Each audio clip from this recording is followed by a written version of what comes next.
Brad, is this one of the bigger games of your tenure here, considering if you do win, the implications about possibly being ahead of another Final 8 contender?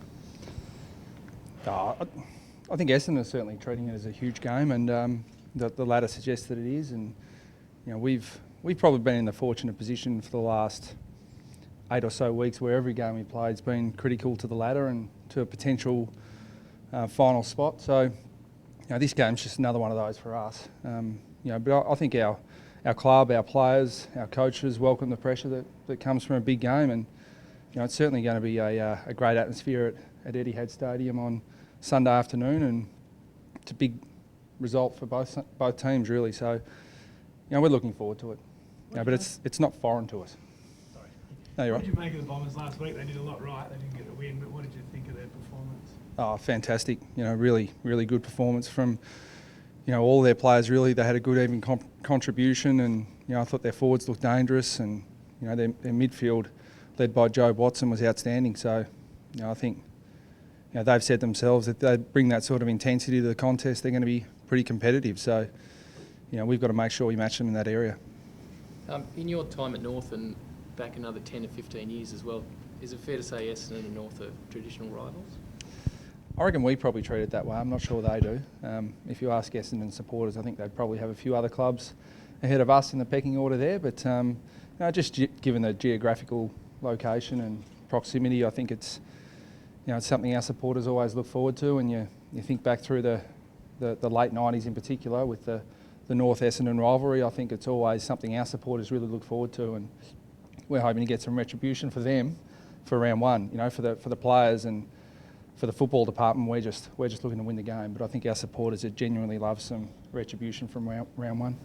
How impressive have you been with the boys over the last few weeks? I suppose you played against a few sides that were lower than you on the ladder. You obviously needed to keep winning. In the past, those might have been the 1 or 2 games that you dropped that then cost you the position to be in a position to play final. Yeah, I think it's a good reflection on our professionalism and the way that our players have matured and evolved. And I played some terrific footy against some genuine contenders in Adelaide and others, and we've had the proverbial 8-point game a few times. The last 2 weeks have been against sides that probably are down the lower end of the ladder, and we've had to be professional in our approach, and we've done that. So we still got, even in those games, we ended up with a pretty comfortable margin in the end. We had some pretty disappointing patches. So I've said all year our consistency is what we're working on, and we've got against really good sides, of which Essendon are one, we've got to put in a really good even performance. Is there that added hype then, I suppose, around this week, given the importance of it, as you say? Yeah, I think there'll be a big crowd. There'll be hopefully some genuine interest in the outcome, and for our players, I think that we've been seeking this sort of pressure and this sort of exposure for a while. So, I think we're going to look forward to testing ourselves against genuinely good opposition in what will be, particularly given the importance Essendon place on the game, probably a finals type atmosphere. So, we've wanted to play in that sort of game for a long time, so we get our chance on Sunday.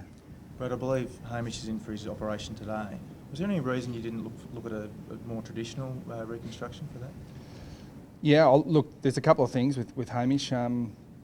Firstly, we probably could have tried to nurse him through the year, given his importance to our side, and potentially leaves us a little vulnerable without him. But our first priority with Hamish was to make sure that his long-term future was sound, and he hasn't had a PCL ligament for 6 years. So he's played some terrific footy in that time without that ligament. But we just feel that for the overall long-term stability of the knee, that he needs to go in and get that fixed. And probably people think Lars surgery, they think ACL.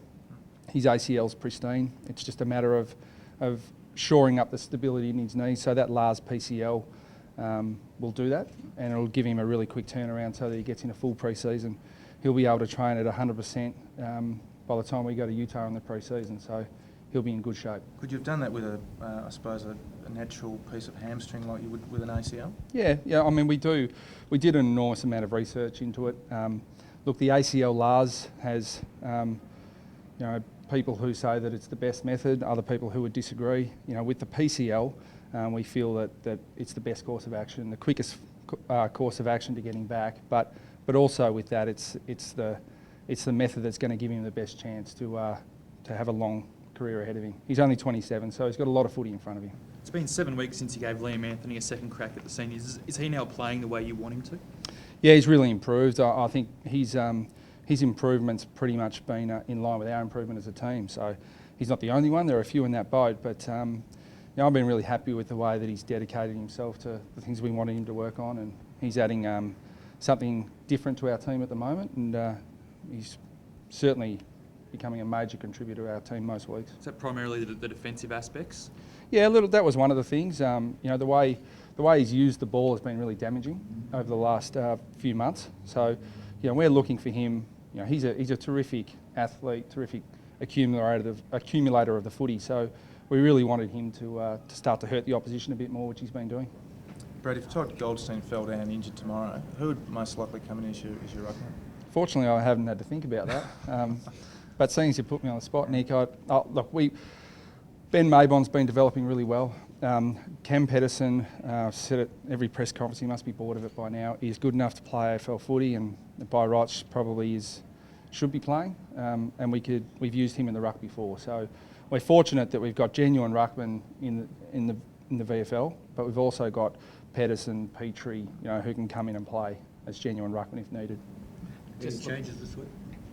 Well, we hope so, only because we hope Leigh Adams is available. But we won't know that for sure until we train. But all indications are that he probably will play. So he's a welcome addition to our team. But other than that, we have the same dilemma we've had most weeks. Other than Hamish and young Tom Curran, we've got a full list to choose from. So hopefully there'll be one change, but there may be more given the other players we've got in form. Is that an ongoing problem with Leigh that's just going to have to be nursed through for the rest of the year, or was it a specific knock that sort of caused him to miss last week? No, I think it just, because he's had problems with both shoulders, people generally think that he's got a recurring problem. It's actually been individual incidents that have occurred separate to one another. So there's no damage there. There's no structural damage. The medicos cleared him to play last week.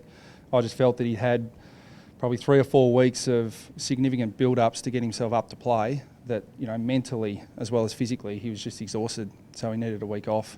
But hopefully that'll freshen him up for this week. That's been such an important part of the resurgence, I suppose, in the last couple of months, hasn't it? Just the ability to field pretty much the same team week in, week out.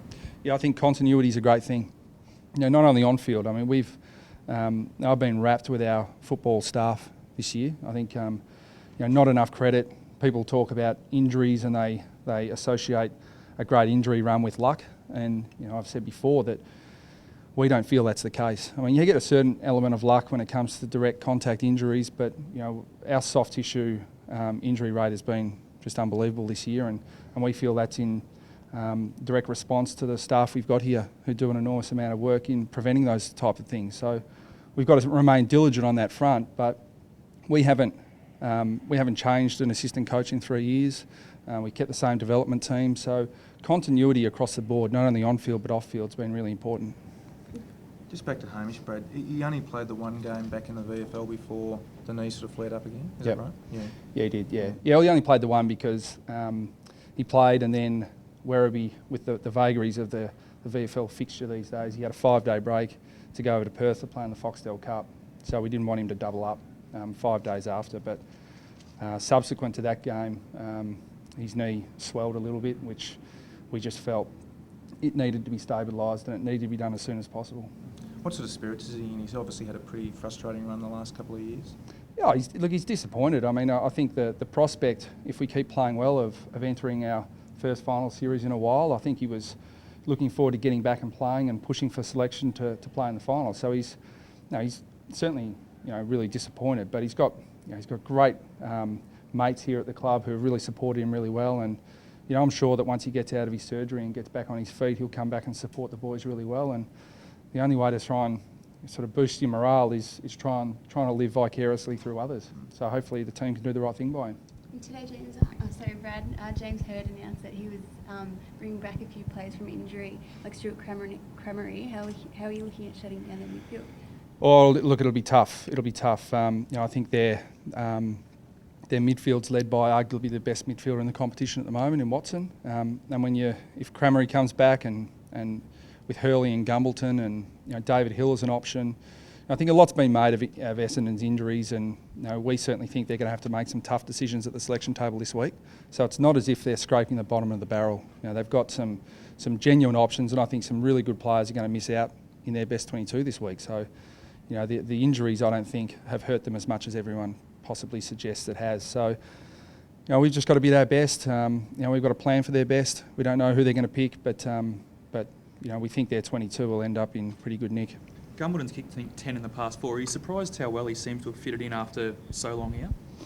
No, not really. I think he was a really highly rated junior, and I think that when a player of his calibre gets fully fit, then it was only a matter of time with Gumbleton before, once his body sort of held up, that he was going to play some really good footy. So, really talented player. Got a lot of strings to his bow. So, when you combine that with Hurley and Cramery, it's certainly a dangerous forward line. Just on Watson, do you try to get a defensive shutdown player on him, or do you try to get someone to work off him the other way? Well, I think sides have probably tried both, and none of them have worked. So he's dominated whatever sides have tried to do against him. So we'll be trying to come up with something a bit different, and and because we have to nullify his influence. He's just such a dominant player that if he plays well, they generally do. We'll have a long time at match committee discussing that, because we certainly haven't finalised what we're going to do there.